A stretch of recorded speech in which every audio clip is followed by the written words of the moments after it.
Prosseguindo então, pessoal, vamos adiante aos demais princípios envolvendo a aplicação da lei penal no espaço e vamos falar agora então sobre o princípio real ou também chamado de princípio da defesa ou da proteção, que vocês podem identificar lá no artigo 7º, inciso 1º e parágrafo 3º do Código Penal.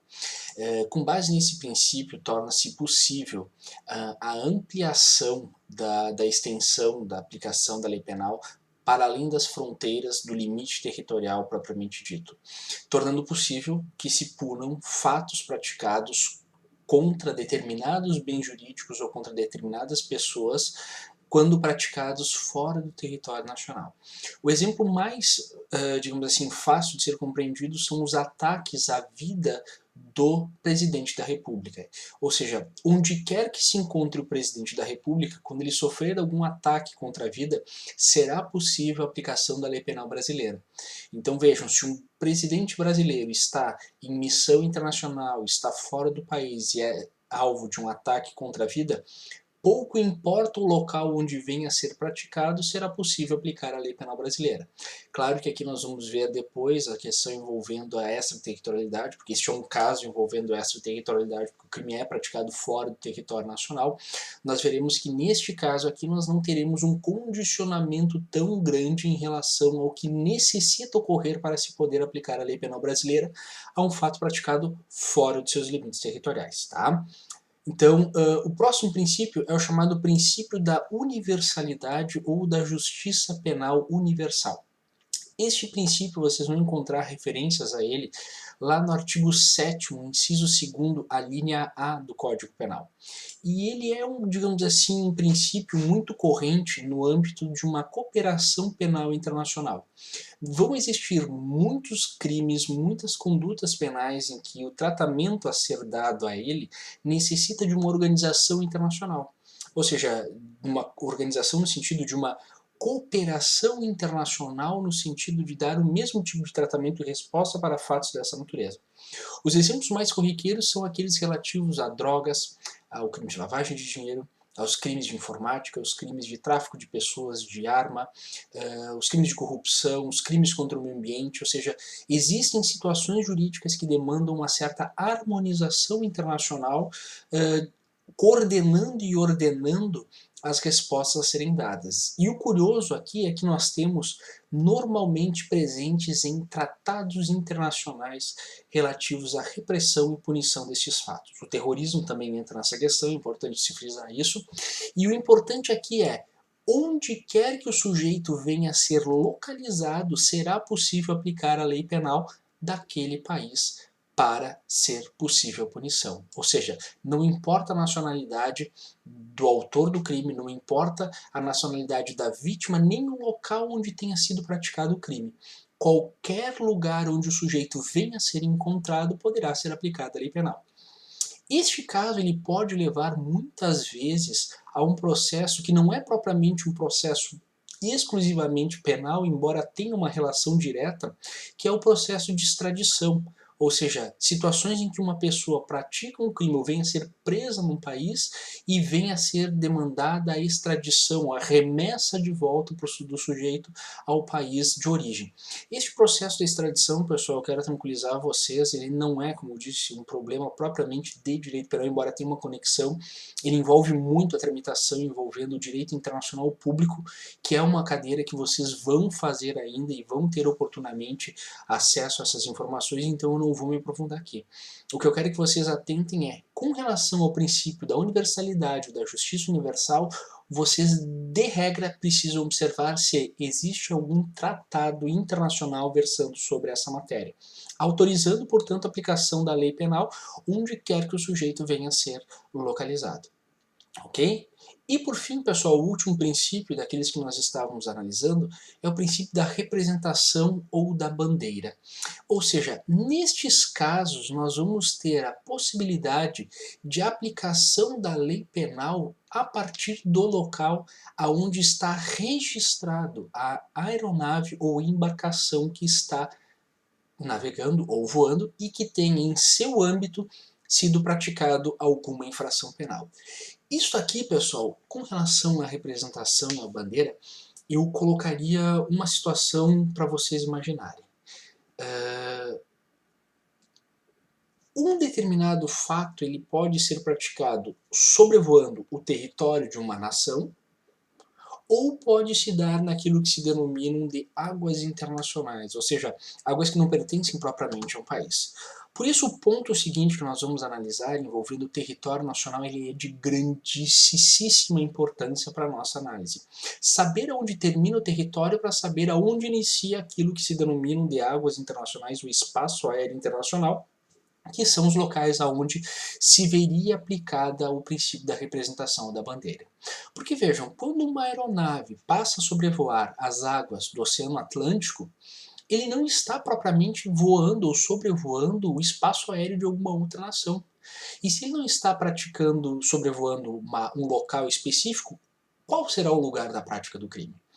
Aí, neste caso, aplica-se o princípio da representação ou da bandeira, que levará em conta o local aonde a aeronave estará registrada. Ou seja, se se uma aeronave brasileira sobrevoa o Oceano Atlântico e no interior dessa aeronave é praticado um crime, o lugar onde foi praticado o crime considera-se o Brasil. E aí, portanto, aplica-se a lei penal brasileira para o fato praticado dentro dessa aeronave, nessas condições. Então isso vocês vão encontrar lá no artigo 7º, inciso 2º, a linha C do Código Penal. Tá, pessoal? Bom, encerrada a análise relativa aos princípios, já fica claro de compreender que alguns serão mais relacionados à aplicação da lei penal no âmbito do território nacional e, portanto, diretamente associados à regra, ou seja, a regra que é a territorialidade, e excepcionalmente nós teremos princípios que estarão justificando a aplicação da lei penal fora dos limites territoriais, ou seja, em situações envolvendo extraterritorialidade. Ok, sabemos os princípios, sabemos como se dá a aplicação, mas, então, o que é território nacional? Para discutir o que é território nacional, vocês já devem ter estudado na ciência política, na cadeira de ciência política e direito, ou já devem ter lido em algum outro manual, alguma outra doutrina, o conceito de território, o conceito de território nacional. Em regra, um conceito bem jurídico e bem estrito, ele é o espaço terrestre, fluvial, marítimo e aéreo onde um determinado país é soberano.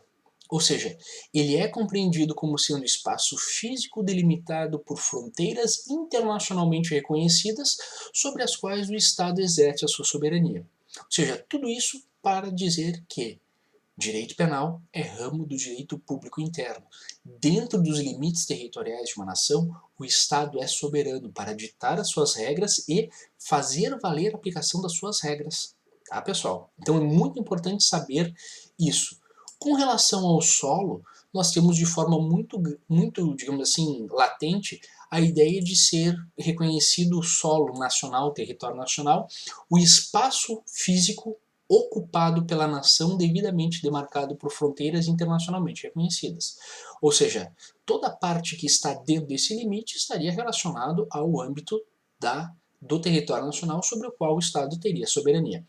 Além da dimensão física, nós teríamos o espaço relativo ao mar territorial, que é a faixa de mar integrante do conceito jurídico de território, e que não se confunde com aquele conceito de área de exploração exclusiva, que é onde, por exemplo, grande parte das plataformas de extração de petróleo do Brasil estão localizadas. Tecnicamente, elas não são espaço territorial brasileiro, mas são espaço de exploração econômica exclusiva do Brasil.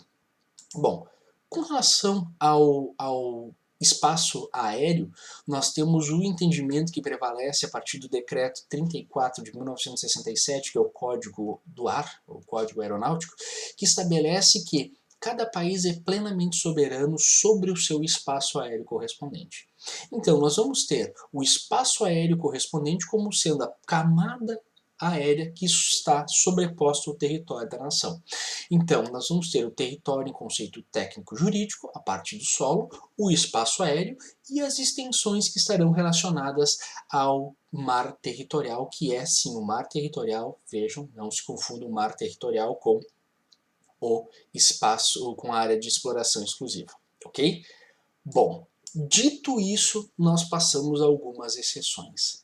Navios e aeronaves. Aqui, pessoal, muito importante. Navios e aeronaves se dividem basicamente em dois grandes grupos. Um grupo envolvendo as embarcações, navios e aeronaves privadas ou comerciais e aquelas embarcações ou aeronaves ditas públicas. Regra de ouro. Nas embarcações públicas, elas sempre serão consideradas extensão do território nacional de origem, onde quer que elas se encontrem quando estiverem a serviço do governo. Se um navio brasileiro está em missão navegando águas internacionais e venha aportar em águas territoriais e venha aportar num porto localizado em Portugal, no interior daquela embarcação militar, nós teremos o território brasileiro. Então, quando as embarcações ou aeronaves forem de origem pública e estiverem a serviço do governo, elas sempre serão território nacional onde quer que elas se encontrem. Em compensação, as aeronaves ou embarcações privadas e comerciais, elas estarão sempre obedecendo à regra da bandeira, o princípio da representação da bandeira. Enquanto estiverem sobrevoando águas internacionais, elas são da origem na qual elas estiverem registradas, no caso o Brasil. Uma aeronave brasileira sobrevoando o Oceano Atlântico é uma aeronave com extensão territorial do Brasil. Agora, no momento em que esta aeronave privada passa a sobrevoar o espaço aéreo de Portugal, ela já não é mais território brasileiro e passa a ser território português. Se esta mesma aeronave passa a sobrevoar o território espanhol, ela não é mais território brasileiro nem português e passa a ser território espanhol.